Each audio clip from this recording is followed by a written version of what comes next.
Bom dia para você que é de bom dia, boa noite para você que é da boa noite, boa tarde se você acabou de receber uma notificação do YouTube e veio conferir mais um bate-papo Mayhem. E hoje a gente vai falar de cartomancia espanhola, que é um misto, assim, um pouquinho da Itália, um pouquinho da França. Ali a gente tem a Espanha, eles têm uns decks especiais. E para isso, tem que agradecer a Carla, que fez aí a ponte. E hoje a gente vai conversar com Catarina Dupont, especialista em baralho espanhol. Como é que você está, Catarina? Tudo bom? Joia, Marcelo. Prazer, pessoal.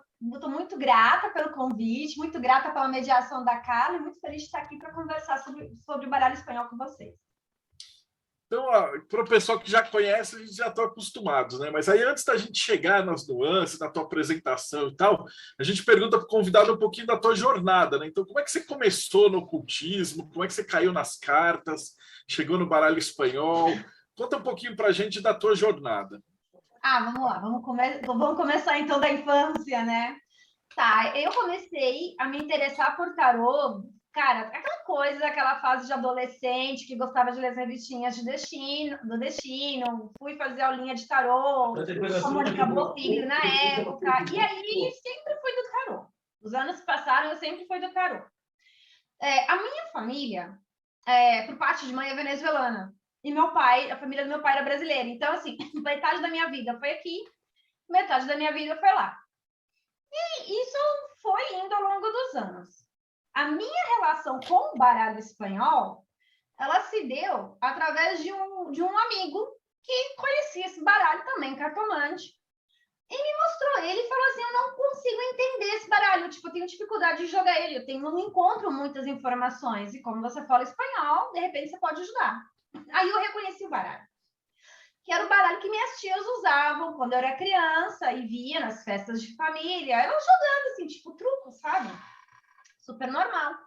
E eu falei assim: nossa, eu lembro disso quando eu era criança. E aí, eu comecei a me interessar pela atribuição cartomântica desse baralho, que é um baralho de carta comum. E comecei a pesquisar.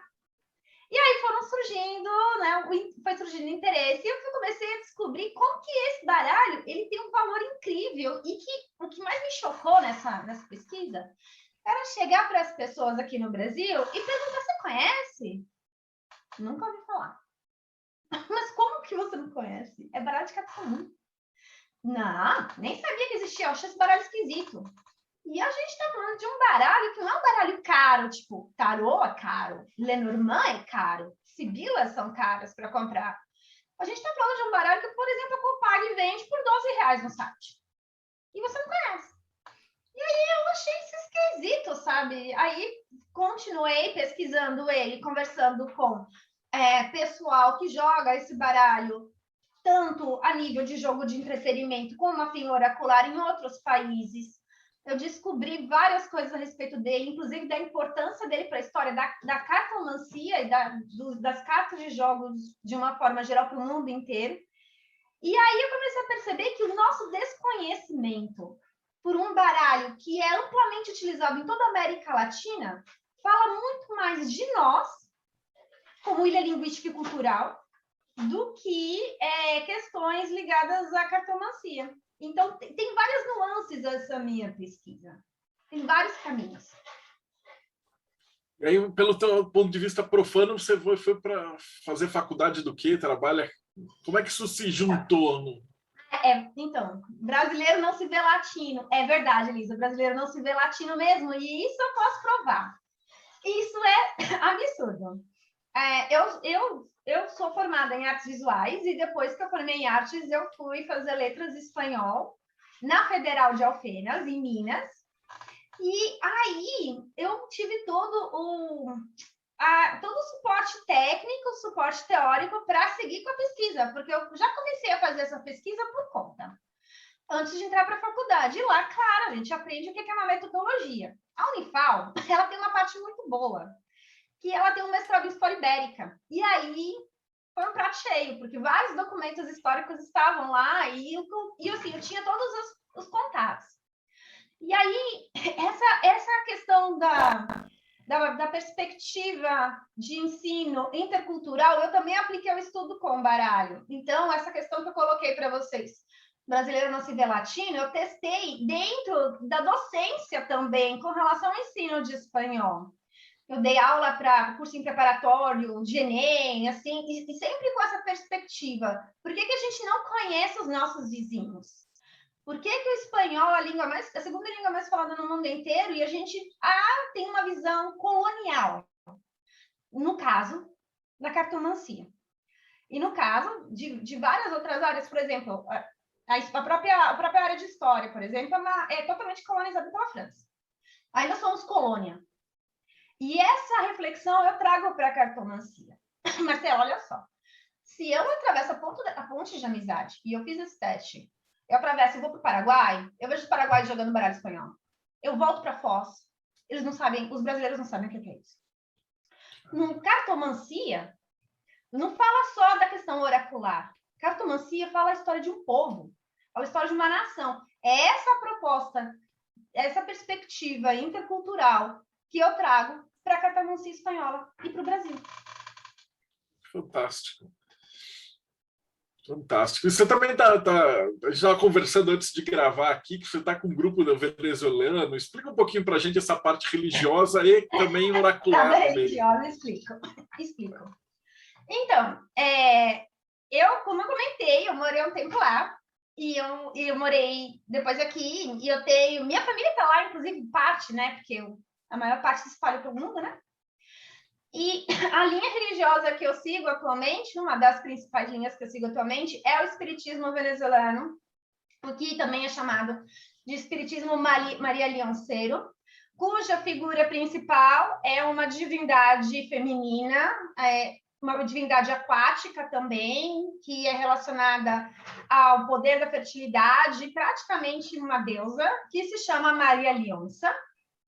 E eu tenho essa proximidade muito forte com essa divindade desde criança, quando eu morava lá, e trouxe isso para mim.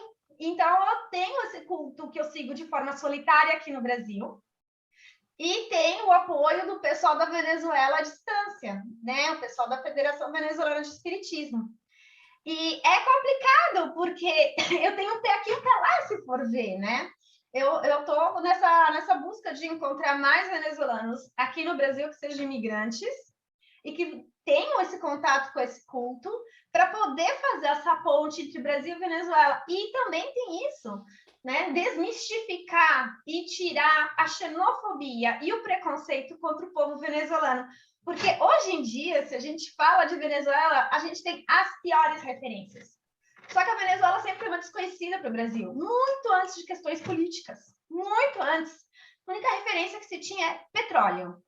E não é isso, é muito mais do que isso, né? Então, eu tento fazer essa ponte, a gente está nesse trabalho de mediação com o pessoal de lá, para falar do que é o espiritismo venezuelano como culto, também como forma de resistência de um povo, cuja religião principal tem uma tríade: o negro, o índio e o branco. Estruturalmente se assemelham a Umbanda, essas conversas que a gente tem tido, o pessoal de lá e eu, e temos feito algumas comparações. Eu também sou uma pessoa em construção dentro do culto, já que ainda tem muitas coisas que eu também aprendo com eles, e nisso a gente está fazendo essas trocas. É fantástico. A gente vai ter eles aqui no programa, a gente já está conversando com a Catarina. Então, já em breve, aguardem que a gente já vai falar do espiritismo venezuelano. Bom, e feitas essas apresentações, agora o programa é teu. Pode ficar à vontade, a gente vai assistir aqui. O programa é meu? Não, gente, o programa é nosso. Então, uma das principais razões que eu resolvi levar a sério essa pesquisa do baralho espanhol é justamente como eu comentei, desmistificar, quebrar padrões. A primeira coisa que a gente precisa pensar em termos de baralho espanhol esquece a parte cartomântica, tá? Nós estamos falando de um baralho. É a nossa primeira referência de naipe na Europa. Ponto. E a primeira referência de naipe, de baralho, no caso, perdão. Quando eu uso o termo naipe, é porque em espanhol a palavra naipe é o baralho completo. Não é o naipe de paus, não é o naipe de ouro, não. Naipe é o baralho completo. Então, às vezes eu confundo. E essa principal referência de naipe, esse baralho, é o que deu origem a todos os outros baralhos que nós consideramos hoje em dia, incluindo o tarô. E aí, quando você vai pegar os manuais de cartomancia, os manuais de tarô, vem cá, deixa eu perguntar para vocês, alguém aqui já leu um livro de tarô, percebeu se havia referências à Espanha dentro da história dos naipes, do baralho? Alguém aqui leu o nome da Espanha como sendo principal referência? Eles sacaneiam, eles falam que vem dos mouros, né? Mas por onde entrou, né? Por onde entrou? 6 séculos de ocupação moura na Península Ibérica, e aí você exclui todo o trabalho da Espanha? Não, né? Gente, não. Então, 6 séculos de ocupação moura, onde aquele baralho que veio realmente dos árabes, que tinha atribuições diferentes. Nunca sofro disso também, Catarina, fico catando referência. Elisa, é nóis. Atribuições diferentes, relações diferentes, ele precisou se adaptar aqui à Europa. Uma coisa que eu pesquiso muito, tem até um artigo meu no Clube do Tarô que fala justamente sobre isso, é como que o naipe, e por naipe a gente está falando da imagem mesmo, do símbolo, ela se relaciona com a identidade de um povo. E como essa imagem evoluiu desde os chineses, passando pelos árabes, até chegar na Europa, até chegar no baralho espanhol e posteriormente se distribuir para o restante da Europa. Esse naipe, esse símbolo, ele evolui e dentro dessas evoluções ele vai se relacionar com a cultura e com os costumes locais. Eu pesquiso isso desde a perspectiva da antropologia visual, né, e da semiótica paralelamente. Então, quando a gente fala de naipe, de uma coisa que a gente pensa assim, baralho de carta comum. Por que você vai pesquisar isso? Foi o que eu escutei na faculdade dos professores. Você é louca, meu. Você vai pesquisar o seu baralho de pôquer? Não. Porque esse papelzinho tão vagabundinho, ele vai falar, por exemplo, das camadas sociais, né? Das camadas sociais. Vai ter não só aquelas relações que nós conhecemos que são mais modernas, de atribuição de naipe com elementos. Ele vai retratar os costumes de um povo, presente nas roupas. No caso do baralho espanhol, presente nos símbolos, como, por exemplo, a gente vai encontrar estampas e selos que vão ser referentes às taxas de importação, porque eles eram os itens mais exportados pela Espanha para as colônias. A gente vai encontrar escudos e brasões e emblemas que também são utilizados para a educação de príncipes e da nobreza. A emblemática, a heráldica é muito forte também no baralho espanhol. A gente vai encontrar todas essas referências também em outros baralhos, mas que surgiram a partir desse. A primeira referência de baralho espanhol no vocábulo Naipe está presente num documento na Biblioteca Nacional da Catalunha. Essa pesquisa é toda documentada. É toda embasada teoricamente, tem bibliografia, tem tudo isso. E aí comprova como que esse baralho, que permaneceu tanto tempo na Espanha, foi para a Itália, a partir da ocupação dos territórios italianos pelo Império Espanhol, e posteriormente também a mesma ocupação dos territórios franceses naquela região de Marsella, pelo Império Espanhol, que foi, na época, o maior império do mundo. Então, excluir a Espanha dos manuais de cartomancia é um pouco injusto, né? É um pouco assim, injusto, assim, tipo. Até no meu workshop da semana passada eu apresentei a razão disso.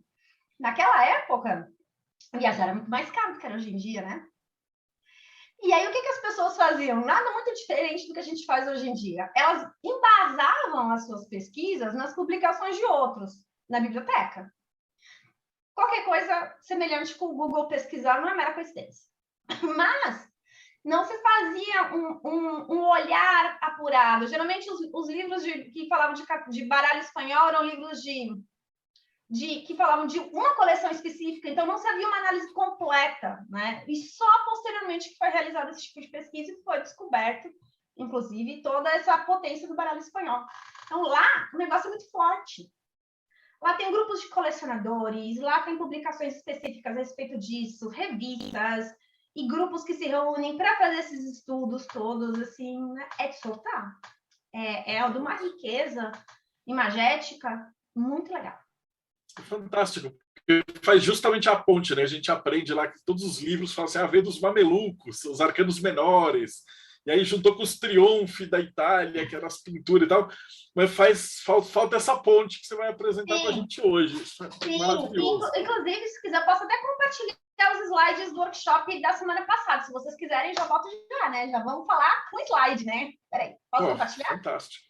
Vamos. Apresentação do workshop. Inclusive, esse workshop ele foi realizado no domingo passado e assim, eu vou dar uma palhinha do que é ele, porque depois ele vai ser disponível para venda pelo Hotmart, né? Então, eu vou mexer, vou acrescentar mais conteúdo ainda, porque eu ainda achei que ficou pouco. Né? Então, a proposta dessa pesquisa é analisar a história e iconografia do baralho espanhol, né? Desde a chegada dos primeiros baralhos na Europa até os modelos atuais. E esta sou eu, a taróloga, né? Artista plástica e cartomante, formada em letras espanhol pela Unifal de Minas, mestrando em linguística aplicada, né? Pela Funibel, e responsável pelo Entre Mundos Tarô. Meu arroba tá aí. Bom, aqui alguns aspectos que eu já tinha comentado antes com vocês, né? Da questão da importância de se estudar um baralho como o baralho espanhol, aqui no Brasil, e das questões ligadas à educação intercultural, né? Que é a linha que eu estudo na educação. Eu vou pular aqui, que a gente já comentou sobre isso. Bom, aqui eu explico, é necessário fazer essa contextualização, né? Brasileiros não se dedicam, de fato, a entender o que é a história da Espanha. A gente tem algumas referências esparsas, até porque não se estuda essa história, de fato, né, dentro dos currículos escolares. Então, eu comento aqui justamente que não se trata de um termo a Espanha, e sim as Espanhas. E que até hoje nós encontramos diferenças culturais e linguísticas dentro de um único território espanhol, apesar de tantos anos. A gente sabe muito bem, por exemplo, que na Espanha, e eu sempre vou puxar sardinha para essa brasa, fala-se diversas línguas, não se fala só o castelhano. A gente vai encontrar o catalão, a gente vai encontrar o huéscar, a gente vai encontrar o aragonês e outros pequenos dialetos que mostram a diversidade cultural dessa região. Então, o termo as Espanhas é um termo que fala dos vários reinos, né, que depois foram unificados pelos reis católicos. E isso foi posterior, na verdade, foi durante a ocupação da Península Ibérica pelos mouros, né, que trouxeram inovações incríveis, como, por exemplo, a produção do papel. Foram os mouros que trouxeram para a Espanha. Então, as primeiras manufaturas de papel são espanholas. Papel moeda, também, por exemplo, começou lá, né? E aqui são as taifas. Eu explico isso no workshop justamente para que eles possam ter essa dimensão do domínio mouro naquela região e de como que foi complicado e difícil fazer a retirada desses muros. Nesse meio tempo, conviviam super bem, todo mundo numa paz, num amor, tanto que as mais lindas obras arquitetônicas da Espanha, na minha opinião, são da região da Andaluzia, de Alhambra, que são aquelas que têm as mesquitas, né? E é fantástico, né? Toda essa contribuição dos mouros e dos judeus lá. Tá. E aí a gente também tem uma questão muito importante para falar sobre o baralho espanhol, a questão da relação com a literatura, tá? Então, isso é uma parte que eu pesquisei muito durante meu período na faculdade, de como que existe um léxico do naipe. Ele é o baralho mais presente na literatura, diversos autores super importantes, que são estudados no mundo inteiro atualmente, utilizam referências do baralho espanhol em refrões, em ditados, em textos e tudo isso. Cervantes, Lope de Vega, Quevedo, né? E inclusive na própria obra do Quixote, que é o principal romance, a primeira referência de romance que a gente tem no mundo, a gente encontra referências ao baralho espanhol. Então, ele é muito presente na cultura espanhola, está muito mesclado. Uma coisa muito fofinha, reparem nessa imagem. Esse é um baralho espanhol que conta a história do Quixote.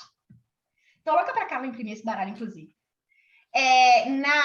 Nas imagens de frente, a gente vai ter os naipes. Por exemplo, o naipe de ouros é aquele chapéuzinho, né? Aquele elmo do Quixote.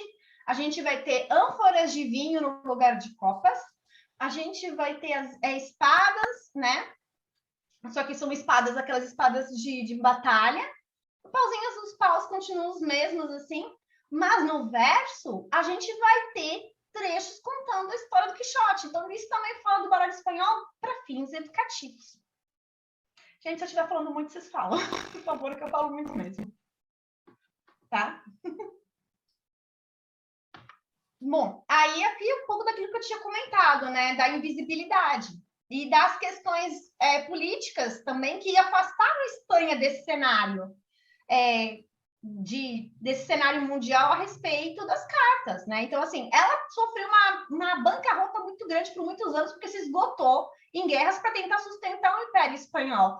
Isso fez com que ela se tornasse um pouco isolada do restante dos países da Europa. E isso também contribui um pouco para essa invisibilidade da Espanha nos principais manuais de cartas de jogo. E eu nem estou colocando a cartomancia nesse pacote ainda, a gente está falando de cartas mesmo, tá? Opa, esse aqui deu um probleminha, esse slide aqui.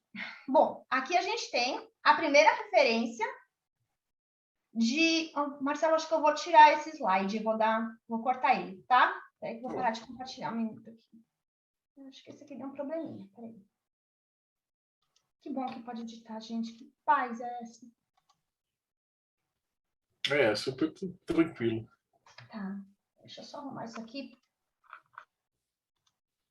Porque, né, pelo amor de Deus, tá feio isso.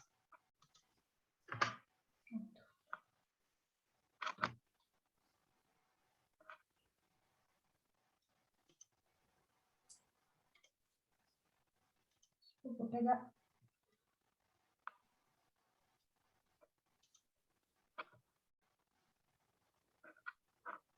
Agora sim. Esse aqui tá mais bonito. Pronto.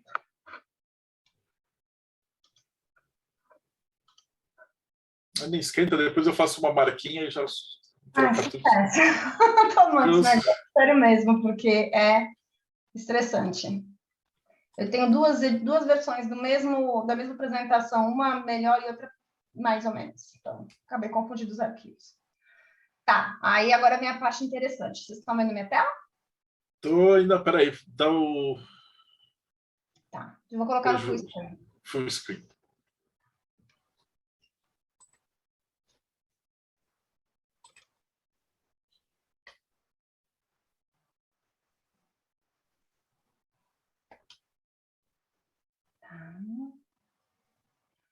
Deixa eu colocar... Você tem que tirar a visão do... Uhum. Todo dia a gente aprende uma coisa nova. Eu não sabia disso. Pronto. Agora tá legal, né? Tá. Peraí. Agora tá bacana. Ainda estamos vendo a antiga. Aí, agora sim. Vamos lá. Não, é o mesmo slide, só tirei aquela imagem que estava sobreposta, que era uma imagem que não estava legal. Por que ele é a primeira referência de naipe na Europa? Aqui eu mostro como que o baralho espanhol surgiu primeiro na região da Catalunha, e enquanto no restante da Europa, sobretudo na Itália, ele era tido como uma curiosidade, ainda era algo visto como novo. Na Espanha, por exemplo, já tinha a profissão de naipeiro, ou seja, o cara que faz o artesão que realiza os baralhos. Se em 1371 a gente já tem a referência de naipe que aparece no dicionário de rimas catalão, e em 1376 o Pratese afirma que tem a primeira referência de cartas na Itália, na verdade, e aí a gente analisa essa questão sobre um aspecto linguístico, ele está falando de uma palavra estrangeira, de algo que ainda é estrangeiro para a Itália, algo que não está internalizado na cultura do povo.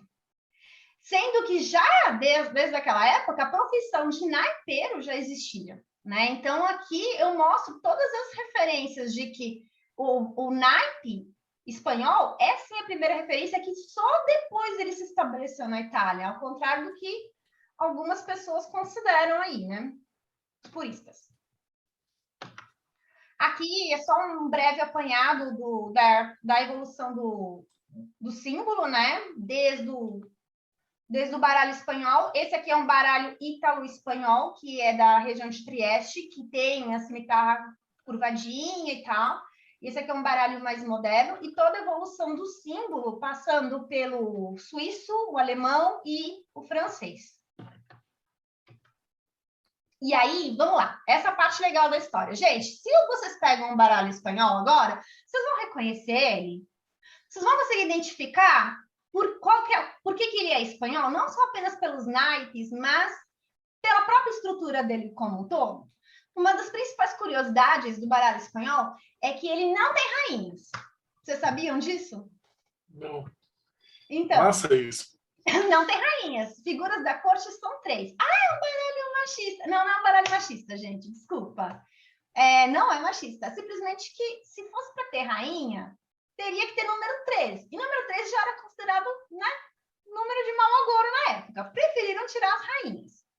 Mas a gente encontra, por exemplo, pajens em alguns baralhos góticos, depois em alguns baralhos mais modernos, pajens que são meio andrógenos, meio femininos e tal. Então, assim, se a gente for estabelecer uma relação de gênero, feminino pertence ao pajem. Então, a gente vai ter pajem, ou sota, como se fala em espanhol, cavaleiro e rei, né? E aí a gente tem as numeradas, que pode ser 40 e 48. Para fins cartomânticos, eu recomendo 48. Né? Outra inovação que o baralho espanhol traz é que as figuras, elas estão assim de corpo inteiro.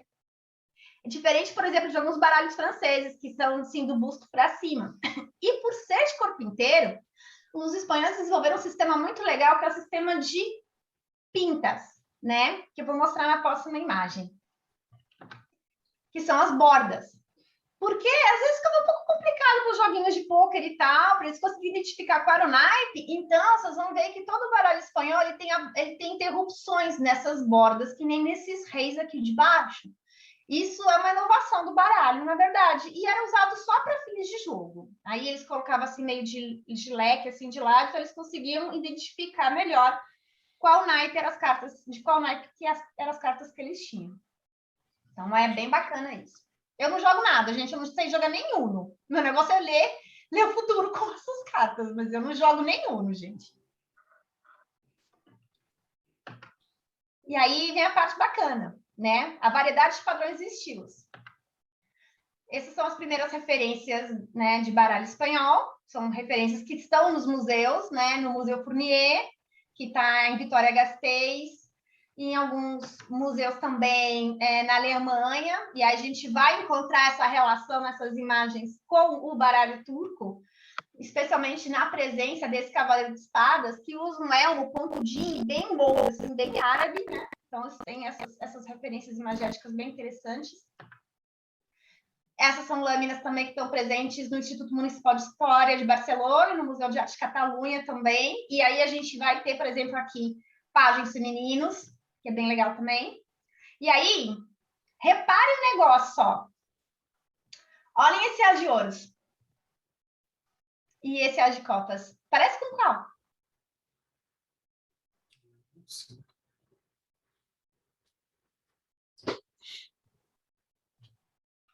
Que baralho lembra? Já. Lembra um pouquinho Marcélia. Vovô do Marcelo. O baralho espanhol, vovô do Marcelo.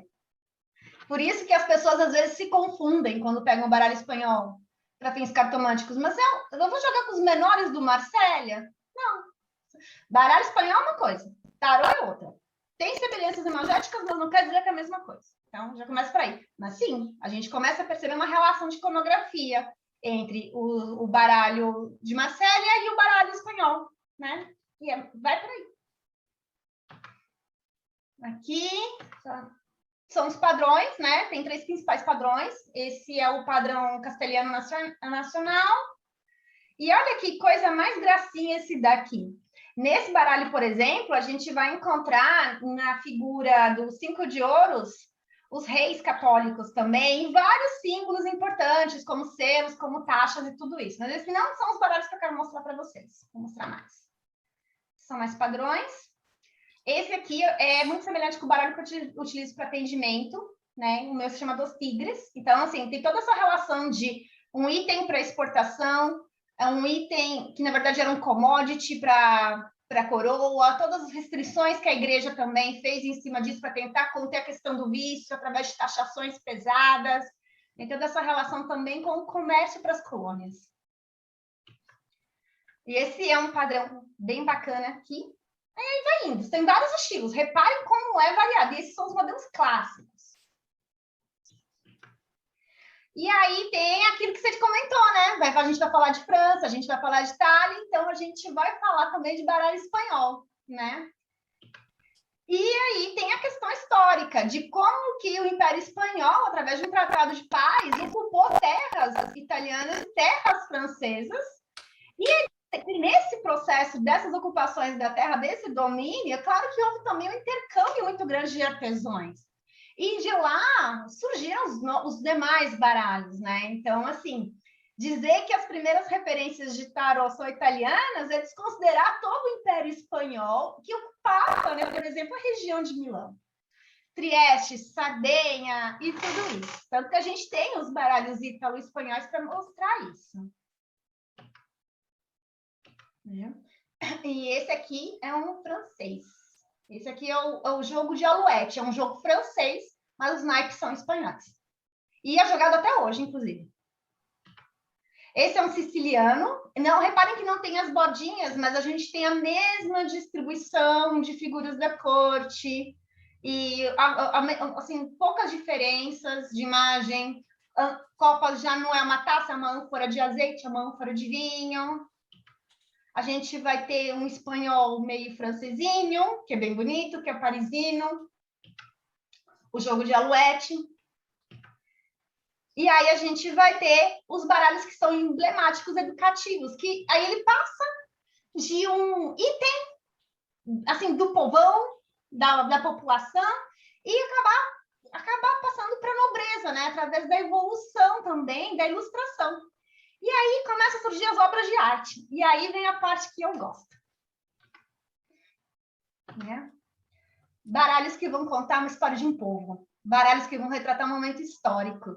Baralhos que vão falar sobre história e geografia e vão ensinar as camadas mais pobres e mais ricas da população. Como La Baraja para la Academia e Juegos de Armeria, do começo do século XVI, que conta a Espanha, conta a história dos 4 maiores reinos da Europa. Então é lindo. Detalhe, você quer esse baralho? Ele está disponível para venda. As reproduções deles estão disponíveis para venda. Só que assim, né, você tem que botar a mão no bolso e pagar em euro, porque o bichinho é caro. Baralhos educativos para ensinar as crianças, temos também.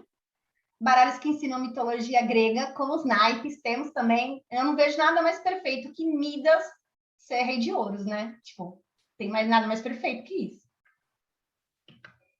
Aí esse também, né? Ele tem uma coisa muito bacana, é a relação dos naipes com elementos importantes da declaração da Constituição de Cádiz.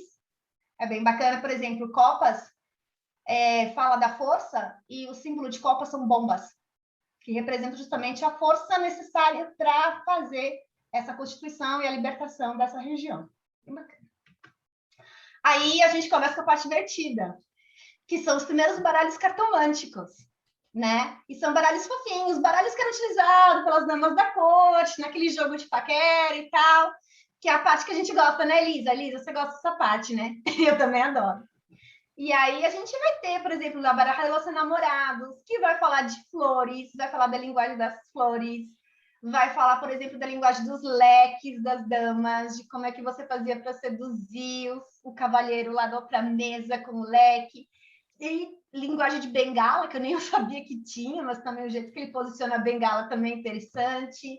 Até dica de como beijar bem tinha. E esse também está disponível para venda. Se você procurar em sites que são específicos para compra de baralhos colecionáveis e leilões, você encontra. São muito fofinhos. Eu tô louca por um desse. Mas haja euro. E aí a gente tem esse também, que já tem essa pegada cartomântica mais engraçadinha. No Clube do Tarot tem um artigo meu que fala de um baralho que se chama El Juego de Naipes, que foi escrito por um dramaturgo espanhol, Fernando de la Torre, que ele escreveu um poema baralho para uma condessa que ele estava apaixonado. E aí, cada naipe se relacionava a um tipo de mulher. Então, por exemplo, tinha o naipe das freiras, o naipe das viúvas, o naipe das casadas, o naipe das solteiras. E tinha uma única figura masculina nesse baralho, que era o imperador. E aí a gente já começa a estabelecer um paralelo com o tarô. Tem uma presença do tarô aí. E tá lá o artigo, eu transcrevi todo ele, traduzi todo ele, depois eu passo o link para vocês. Aí vem a parte do meu amor e meu coração, tá? Quando eu estava desenvolvendo o material do curso com a Carla, e a Carla e eu, a gente é muito louca. A gente vira à noite, pesquisando PDF, pesquisando nas bibliotecas e trocando informações e não sei o quê. Nosso hobby, agora não dá mais, né? Mas nosso hobby era, cara, encontrei um artigo na biblioteca dessa universidade que fala sobre heráldica, não sei o quê, sobre história das cartas, nananã. E, a gente virava à noite fazendo isso. Aí, muitos dos meus livros de pesquisa, eles vieram de professores meus que iam lá nos eventos da Espanha, nos congressos da vida e tal, e aí eu encomendava, né? Falei assim, pelo amor de Deus, professor, traz para mim esse livro, pelo amor de Deus. E eles traziam. E eu vi esse livro, esse baralho em um dos meus livros, que é o Quatro Impérios. É um baralho de estilo neoclássico, que conta também partes importantes da história da Espanha, através das ilustrações. E é de um naipeiro muito famoso, que é o Rojas. Então, por exemplo, no naipe de paus, a gente vai ter os árabes, né? Deixa eu pegar ele aqui, que eu tenho ele aqui na mão. E se você quer esse baralho, esse a gente conseguiu fazer a reprodução dele, tá lá no Falando Lermandês, na loja do Falando Lermandês, é muito lindo. Aí a gente vai ter, por exemplo, no naipe de ouros, não sei se dá para ver, acho que não, dá para ver mais ou menos. Esse é o naipe de ouros que tem a presença do índio americano, né? Os índios que foram colonizados pelos espanhóis. A gente vai ter a presença dos árabes no naipe de paus também, que dá para ver pelas roupinhas. Os espanhóis conquistadores, acho que virando um pouquinho dá para ver melhor, né, com seus elmos e suas armaduras. E a gente vai ter... Peraí, tá faltando mais aqui. Ixi, Maria, faltando mais. A gente vai ter a burguesia. Aqui dá para ver no Cavaleiro de Copas. A aristocracia espanhola no naipe de copas. Tá vendo? E, então, ele é um baralho mais neoclássico, mais fofinho, cheio de rococó. Tipo, eu gosto dessas coisas. Um as de ouros, tem vários elementos de todos os povos que ele representa, desde cocares a espadas, né? E até peles de leão também, que remete ao povo árabe. Então, é um baralho que era utilizado também para fins recreativos e para fins educacionais, né? E é muito bonitinho, gente. Tá lá, se vocês quiserem, vão lá na loja, que é muito fofo. Tipo, eu amo esse baralho muito. E foi uma grande emoção para mim conseguir a reprodução desse baralho. Ah, e aqui dá para ver melhor, ó, Marcelo. Dá para ver melhor aqui. Eu consegui. Essas são as fotos do meu baralho. Então, ele é muito bonitinho. Repara que o as de copas tem faunos, né? É muito fofinho. E aí, os baralhos, eles se tornaram também um item colecionável. Inclusive, tem associações de colecionadores lá. E eles vinham em caixas de chocolate. Lembrando que o chocolate e o café eram commodities também para a Espanha, né? Já que tudo que era produzido nas colônias ia para lá. Então, a gente toma café, os espanhóis tomam chocolate, né? E então, colocaram os baralhos lá e criaram peças incríveis. Como esse é o baralho que já tem uma proposta cartomântica, né, que é de 1932, mas é o baralho que remete a uma bruxa famosa, Benita la Bruja, que viveu em Sevilha no século XVI. Aí é um baralho que é para você ler a sorte, ler la dicha, como falam na Espanha. E esses também são baralhos para as crianças, né? E olha que fofura, é um mais fofinho que o outro, que esse é o El Sandero.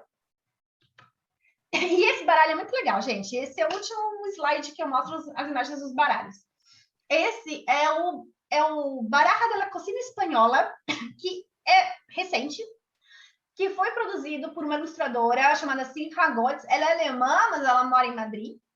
E ela fez em comemoração aos 150 anos da editora Fournier, que é a editora mais importante, né, que produziu os melhores baralhos e que tem o Museu Fournier na Espanha. E aí, ela teve uma sacada genial. Ela reuniu os melhores elementos da cozinha espanhola. Paus é o presunto ibérico, o famoso jamão ibérico, que dizem que é algo surreal. Ouro são as laranjas espanholas. As espadas, elas são os peixes, os frutos do mar, que, por exemplo, estão presentes na paella, né? E o naipe de copas não podia ser nada mais que o vinho espanhol. Então, um Jerez. Então, é muito bonitinho. Eu deixei o link do Instagram da ilustradora aí. Também está disponível para venda. Vocês conseguem comprar em lojas lá na Espanha também. Então, é super fácil de conseguir, tá? E é isso, né? Então, assim, que nem eu comentei, quando eu propus esse trabalho todo, é para mostrar que a história da imagem do naipe é também a história de um povo. Independente se você vai usar o seu baralho para fins de jogo ou para fins cartomânticos, como é o nosso caso, que a gente gosta dessas coisas, a gente está falando justamente que eles têm uma representação e um espaço importante na sociedade e que tem que ser valorizado isso. Então, o baralho espanhol ele retrata tão lindamente a cultura de um povo, de vários povos, que falam um único idioma, que é o espanhol. Então, assim, isso é algo que também é muito importante para nós brasileiros, porque também nos faz refletir sobre a nossa própria história, né? É isso. Deixa eu parar de compartilhar. Então, é essa a história. Putz, é sensacional essa história, porque ela preenche justamente aquela partezinha que falta, né? Entre lá, chegar com os mamelucos e juntar isso com os triunfos para montar. Sim. Então, o tarô. Eu utilizei referências, por exemplo, do Pretese. O Place é um que menciona, eu sinto ele na pesquisa, eu acho que é o único que eu vi que menciona o Place. O Place é maravilhoso. E aí tem autores espanhóis também, que está na bibliografia, como o Juan de Aguilera, o Trevor Denning também, que são pessoas que se dedicam a pesquisar a história das cartas, né? E a gente puxa a sardinha para nossa brasa, né, para falar da questão da cartomancia. E tem também, Marcelo, inúmeras referências ao uso de cartas espanholas nos documentos do Tribunal do Santo Ofício da Inquisição, uso de cartas espanholas para fins mágicos e oraculares. Então, isso também é outro artigo que eu estou escrevendo também, que já vai ficar pronto para o Clube do Tarot também. Fantástico. E como é que a gente consegue te achar? Depois eu vou pegar os links, tudo que a Catarina falar, vocês vão ver, tá aqui embaixo na descrição do vídeo. Tá. Bom, Instagram, gente, porque Instagram agora é o momento, não sabemos como vai ser o dia de amanhã. TikToker não pretendo ser, tá? Não vou fazer dancinha para ganhar seguidores. Mas é fácil, é só me seguir no @EntreMundosTarot, tá? O Entremundos Tarot, ele tem 2 perfis. Ele tem um perfil, são 2 contas, a conta para a América Latina e a conta para o Brasil. Então, o meu Entremundos Tarot completo, tá? Depois eu passo o link da conta da América Latina, que está meio devagar. Okay. E é isso. E para conseguir comprar os decks que você falou? Bom, que nem o 4 Impérios está disponível na loja do Falando Lenormandês, da Carla. Lá também tem, gente, quem quer fazer curso, tá lá, módulo básico de cartomancia espanhola, videoaula gravada, você assiste no seu tempo, é super tranquilo, tá? Vai ter também. E a gente tem workshop, eu acabei de dar né? Vocês viram os slides dele, e no próximo mês, em setembro, a gente está planejando aquele que eu te comentei, que é do espiritismo venezuelano e tal, que também vai falar um pouco de cartomancia espanhola, desde uma perspectiva religiosa, né? Então, é isso. E aguarde as novidades, que a gente está sempre produzindo alguma coisa a mais. Daqui a pouco vai ter livro, daqui a pouco vai ter outro baralho. Vamos ver. Ah, não, maravilha. Mas é que assim, como a gente já grava para o futuro, então geralmente tem gente do futuro, daqui 5, 6 anos e tal, assistindo. Então depois eu falo com a Carla, então não se preocupe, a gente atualiza. Sempre que eles tiverem uma novidade, alguma coisa, eu falo com vocês e a gente joga os links. Aqui no YouTube é fácil de atualizar, né? E, putz, foi fantástica. A explicação foi muito, muito, muito massa. Eu vou daqui a pouquinho abrir aqui para a gente conversar. Vou só despedir do pessoal do YouTube e a gente já volta para cá. Então, brigadão, Catarina. Brigadão, Carla, que está assistindo a gente e vocês que acompanharam.